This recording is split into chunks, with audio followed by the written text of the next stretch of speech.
Howdy folks, and welcome to the Hillbilly Kitchen. Today we're going to be making gravy out of your bacon grease jar.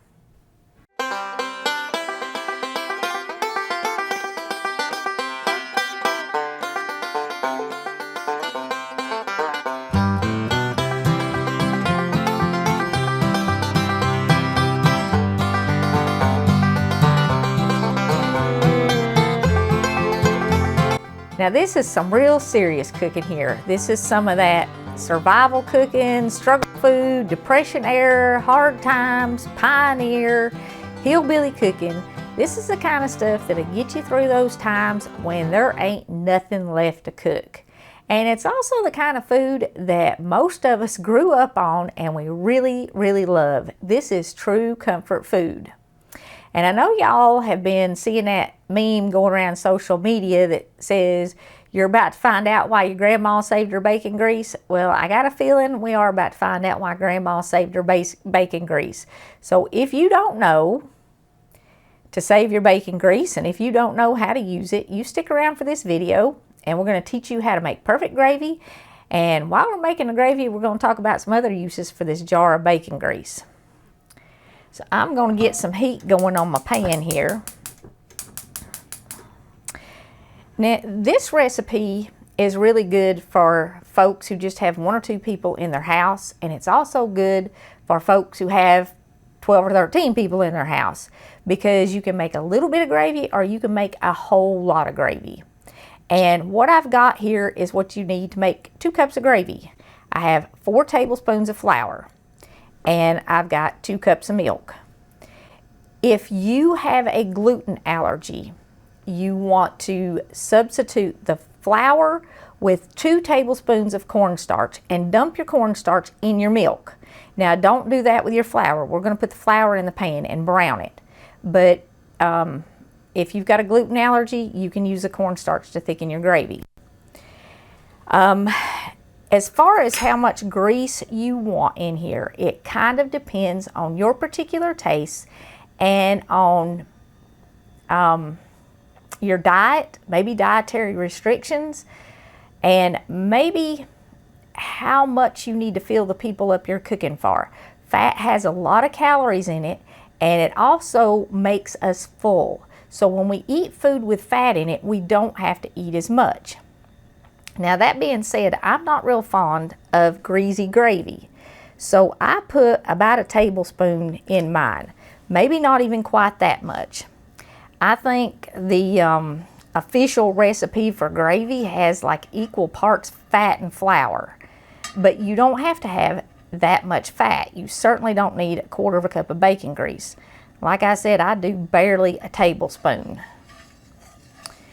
But you just adjust that to how you like it, how much fat you want, and how full you need what you're serving to make the people you're feeding.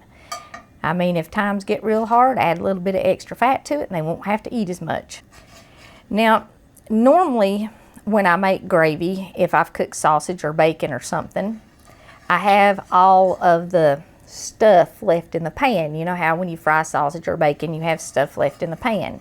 And you've got brown stuff in the bottom of your pan that gives your gravy a whole lot of flavor. Well, if you're making it with grease, you're not going to have that stuff that's burned in your pan. So you're going to have to do a little something to it so that it has some flavor. Now, like I said, you can adjust this and put more or less fat in it. And you can, of course, do the cornstarch if you have a gluten allergy. To season mine with, I use salt and pepper. And because I don't have that burned stuff in my pan, I add just a tiny bit of onion powder. Now, I don't have much here, probably not more than a ½ teaspoon. So if you're making it to go on biscuits and gravy, it's not going to have a real strong onion flavor. It's just going to have a little flavor. If you don't put a little something in there, I don't think it has enough flavor, just making it with the bacon grease. And of course, if you've got a little leftover bacon or sausage or something, you could throw it in here, especially sausage. But if times are hard, you probably don't have that leftover sausage. And now I'm going to put my flour in there. And you can see how my onion powder is already turning real brown over here. That's what gives it the flavor, because I don't have that brown stuff left in my pan. And I'm going to go ahead and I'm going to put a little bit of salt and pepper in there. Now, you do have to have enough grease to kind of moisten all of your flour. And you can see here I'm having to stir my flour around in my grease to get it all moistened. Well, that's okay, as long as you've got enough grease that it will moisten the flour, you've got enough. And if you want more, you go ahead and you put more. But if the doctor's told you you can't have sausage gravy, or you can't have biscuits and gravy, or you can't have bacon gravy no more because of all the grease in it, well, you don't have to have all that grease in it. Just a tablespoon and 2 cups is a plenty. And you can see there now all of my flour is moistened. Now, you do want to cook this just a minute. I had a lot of folks on the very first gravy video that I did, they commented and they said, every time I make gravy, it tastes like flour, like raw flour. Well, I never even thought about the fact that you cook it a little bit before that. I just always cook it a little bit. The salt and the pepper is just to taste. And this much, I've probably got, about, I don't know, somewhere between 1/4 and 1/2 teaspoon. It's up to you, and again, up to what kind of diet you're on. And I put about that much pepper in it, and then you can put salt and pepper on the table, or you can taste it when you're done and you can add more. Now, if you save your bacon grease, you can use it for anything that you can use butter or shortening or oil for, just about. Not quite, but just about. You can fry potatoes in it, you can fry eggs in it. You can use it to add a little flavor to casseroles and stuff.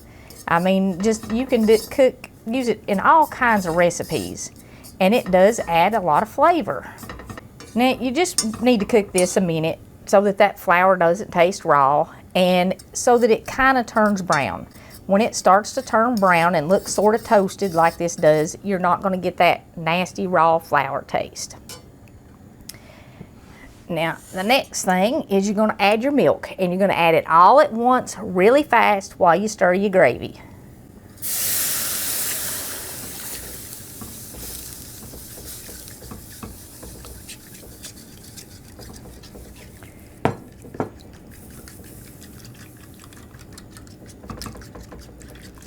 This is a good recipe to go with like the grab-and-go breakfast muffins that we did, and I said in the description and in the video, I think, that they are far better with a little gravy over the top of them. Well, you can make gravy like this and add it to that recipe. I've got a couple of them sitting over here on a plate. And I also said my favorite way to eat the sausage balls that we did before Christmas was to dip them in a little gravy. Well, this is how you make the gravy to go with those recipes. You don't have to cook sausage or bacon or anything. You just take your bacon grease jar out of the fridge. Another thing that I know I'm going to get asked is, how long does bacon grease last? Well, my granny didn't even keep hers in the fridge. She kept hers on the countertop. Now, I do keep mine in the fridge, but I don't think anybody knows the answer to that question. I'm sure the FDA has an official answer, but like I said, I don't think anybody knows the answer. I do remember once or twice in my life my granny telling me that her bacon grease had gone bad, and it gets a smell. And when it gets a smell, she would clean out her can or throw it away and get a new can.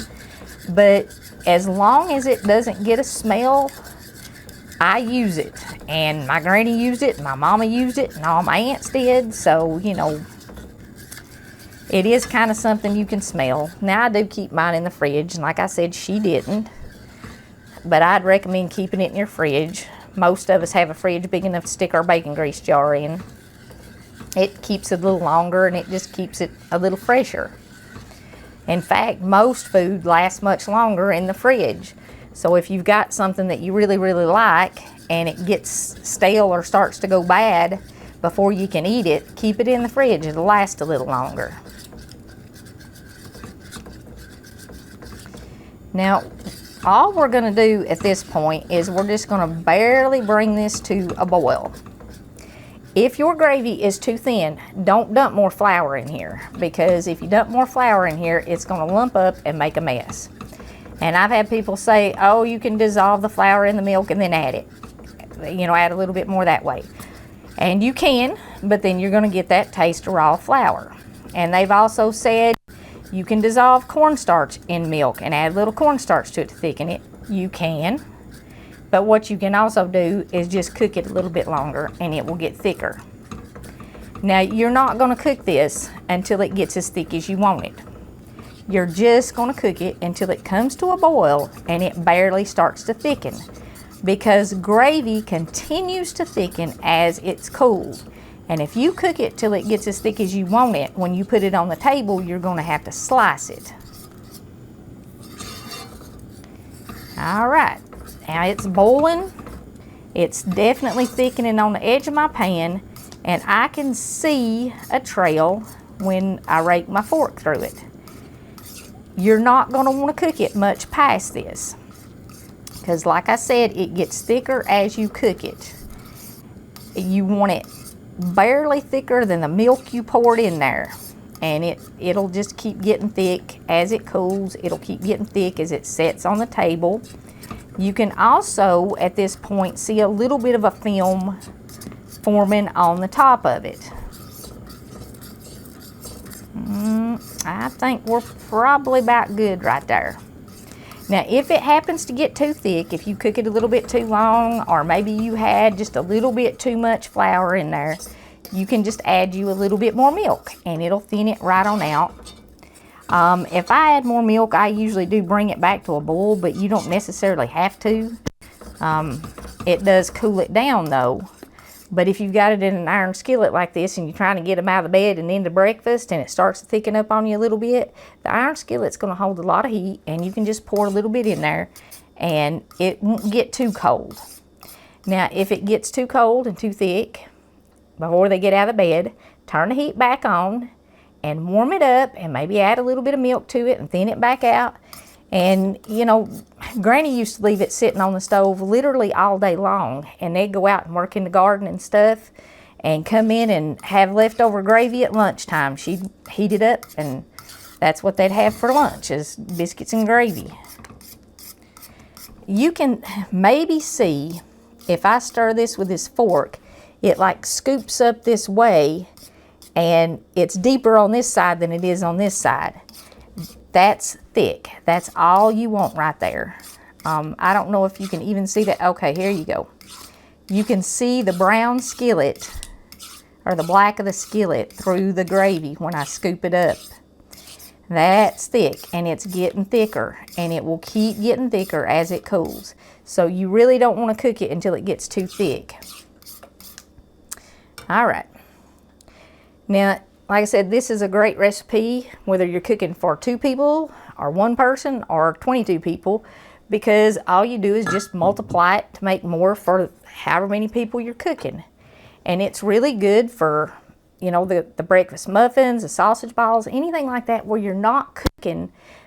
If you've made these muffins ahead of time and put them in the freezer and you're pulling them out and warming them up 1 or 2 at a time for breakfast, you can make a little gravy to go with them, and you don't have to cook sausage or bacon to do it. You just have your grease jar.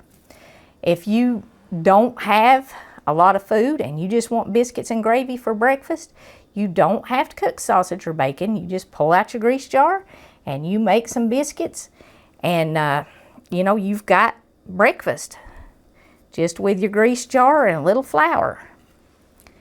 And you just put the gravy over them or dip them in the gravy, whatever you want to do, however you like it. And this doesn't make a super brown gravy, but it's every bit as easy as them packages that you get in the store. And it sure does taste a whole lot better, and it's a whole lot cheaper. I mean, them packages are getting up there now where the package is $1 and the jars are $3 or $4, and they're not good. This is good. This is what Granny made. And it'll fill them up, it'll satisfy them, and it don't cost hardly nothing. Now, as far as milk in this goes, because I know I'm going to get a lot of questions, you can use anything from skim to whole. You can use canned evaporated milk, and lots of folks do that.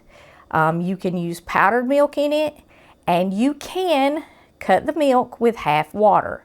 I don't unless times are really, really hard and I can't get milk, because I like the milk in the gravy.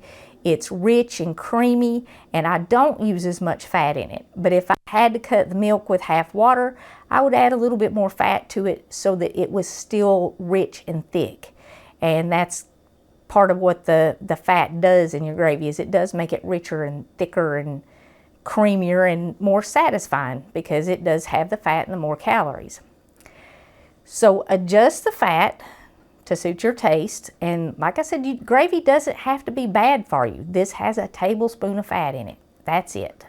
So, you know, in 2 cups, that's not bad. Don't let people tell you you can't have biscuits and gravy, because you can.